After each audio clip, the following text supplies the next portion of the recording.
नमस्कार। आज हम एक बड़ी दिलचस्प कहानी की सिनॉप्सिस पर बात करने वाले हैं। टाइटल है दृष्टिहीन रक्षक। हाँ, साइटलेस प्रोटेक्टर नाम ही अपने आप में काफी कुछ कहता है ना। बिल्कुल।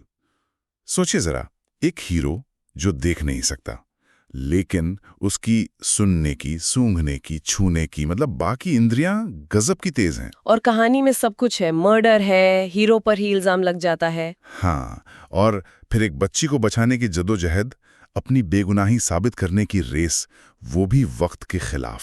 हमारे पास इसकी पूरी सिनॉप्सिस है, मतलब कहानी का पूरा खाका शुरू से आखिर तक। तो आज हम इसी सिनॉप्सिस को थोड़ा गहराई से देखेंगे। सिर्फ कहानी क्या है ये नहीं, बल्कि ये समझेंगे कि इसे कैसे बुना गया है, किरदारों का सफर क्या है, और शायद इसमें कुछ गहरे मतलब भी छुपे हों। हाँ, तो चलिए शुरू करते हैं इस कहानी को परत दर परत खोलना।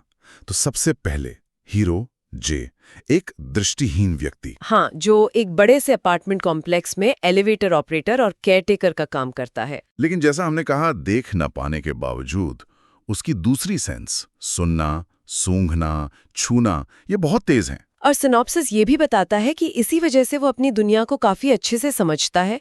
लोग भी उसकी इस काबिलियत को मानते हैं, उसकी इज्जत करते हैं। ये इंटरेस्टिंग है। मतलब शुरुआत में ही उसकी ये खासियत बता दी गई है। बिल्कुल, ये सिर्फ एक कैरेक्टर ट्रेट नहीं है, ये आगे कहानी का बेसिस बनेगा, ऐसा लगता है। और जे का नेचर कैसा है?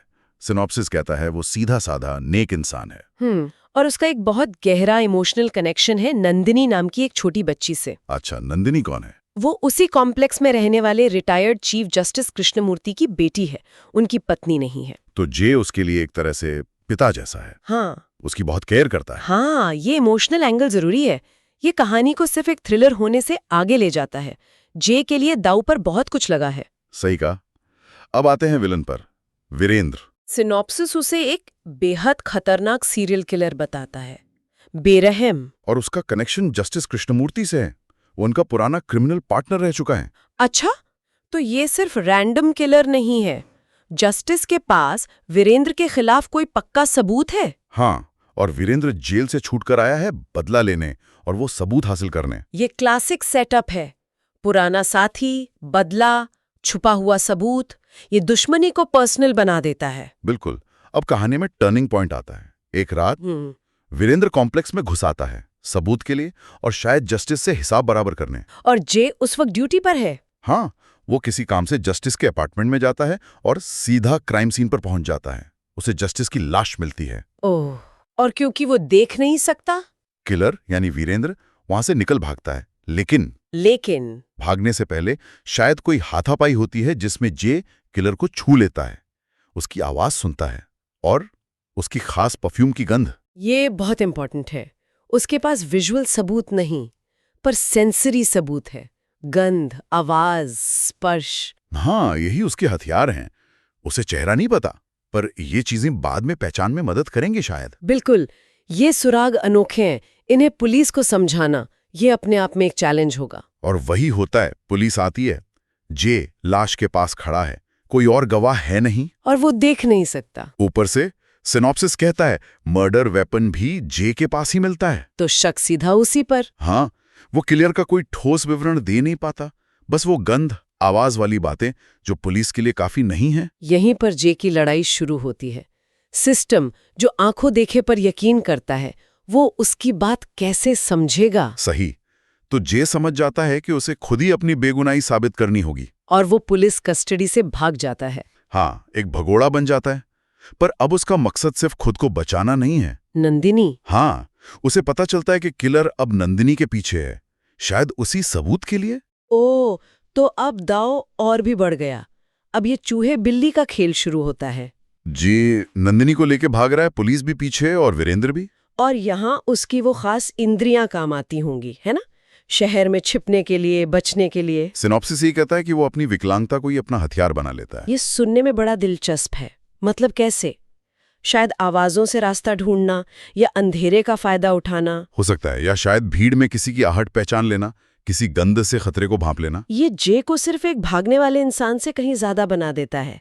वो एक्टिवली अपनी स्किल्स यूज कर रहा है। और इसी भागदौड़ के बीच जे को पता चलता है कि वो सबूत जिसके पीछे वीरेंद्र पड़ा है, क्या? वो अनजाने में जे के ही पास है। अरे, ये कैसे हुआ, सिनॉप्सिस बताता है? नहीं, ये साफ नहीं है, पर ये कहानी में एक और ट्विस्ट है। अब जे सिर्फ प्रोटेक्टर नहीं, वो खुद टारगेट है। बिल्कुल। अब वीरेंद्र का फोकस जे पर होगा। टकराव तो होना ही है। और ये हमें क्लाइमैक्स की तरफ ले जाता है। एक सुनसान जगह पर फाइनल टकराव। जे फंस गया है पुलिस और वीरेंद्र के बीच। हाँ, सिनॉप्सिस यही इशारा करता है। अब सवाल ये है कि वो मुकाबला कैसे करेगा बिना देखे। यहीं पर उसकी सुनने की शक्ति और माहौल की समझ काम आएगी। सिनॉप्सिस कहता है ये सिर्फ फिजिकल फाइट नहीं, बल्कि एक साइकोलॉजिकल और सेंसरी बैटल है। हो सकता है वो आवाजों से वीरेंद्र की लोकेशन पता लगा रहा हो, या अंधेरे या किसी तरह के कंफ्यूजन का फायदा उठा रहा हो। हाँ, सिनॉप्सिस में चालाकी भरी चाल का जिक्र है, मतलब दिमाग का खेल। ये दिखाता है कि ताकत सिर्फ शारीरिक नहीं होती। जे अपनी यूनिक एबिलिटीज को यूज करके बराबरी पर आ सकता है या शायद बढ़त भी हासिल कर सकता है। और फिर आता है वो मोमेंट, जे अपनी छूने और सूंघने की शक्ति से कंफर्म कर लेता है कि यही वो किलर है, वही गंध, वही एहसास जो मर्डर वाली रात हुआ था। हाँ, ये उसकी इंद्रियों की जीत है, उसकी सच्चाई की पुष्टि।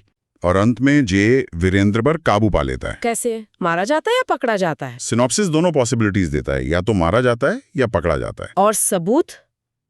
वो सुरक्षित मिल जाता है। हाँ, जे वो सबूत अथॉरिटीज को देता है, उसकी बेगुनाही साबित हो जाती है। वीरेंद्र और उसके क्राइम का पर्दाफाश होता है। जे को हीरो माना जाता है। जो सिस्टम पहले शक कर रहा था, अब उसे मान लेता है। ये एक तरह का सर्कल पूरा हुआ। हाँ। जस्टिस मिला। और जे और नंदिनी का क्या होता है? सिनॉप्सिस के हिसाब से उनका रिश्ता और मजबूत होता है।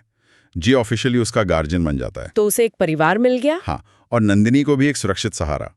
ये कहानी को एक इमोशनल क्लोजर देता है। आखिरी सीन में जे और नंदिनी एक नई शांत जिंदगी शुरू करते हुए दिखाए जाते हैं। दुनिया ने उसकी अंदरूनी ताकत को पहचाना। तो ये थी दृष्टिहीन रक्षक की सिनॉप्सिस की कहानी। एक ऐसा हीरो जो अपनी सीमाओं से लड़ता है, एक थ्रिलर जिसमें इमोशन भी है और न्याय की एक अलग तरह की लड़ाई। हाँ, सिनॉप्सिस काफी प्रॉमिसिंग लगता है। ये सिर्फ एक्शन या सस्पेंस नहीं है, ये धारणाओं के बारे में है। हम किसे कमजोर या ताकतवर समझते हैं, कैसे हमारी कमजोरियां ही ताकत बन सकती हैं। बिल्कुल, ये सोचने पर मजबूर करती है कहानी। सही कहा। और यहाँ एक सवाल शायद हम छोड़ सकते हैं सोचने के लिए। जे की कहानी हमें अपनी बाकी इंद्रियों पर ध्यान देने के लिए कहती है ना? सुनना, सूंघना, महसूस करना, जिन पर शायद हम रोजमर्रा में उतना गौर नहीं करते। हाँ, क्या ऐसा हो सकता है कि जो चीजें हमें दिखती नहीं या सुनाई नहीं देती, उनमें भी कोई गहरा मतलब छुपा हो? शायद, अगर हम थोड़ा रुकें और ध्यान दें। एक दिलचस्प विचार है।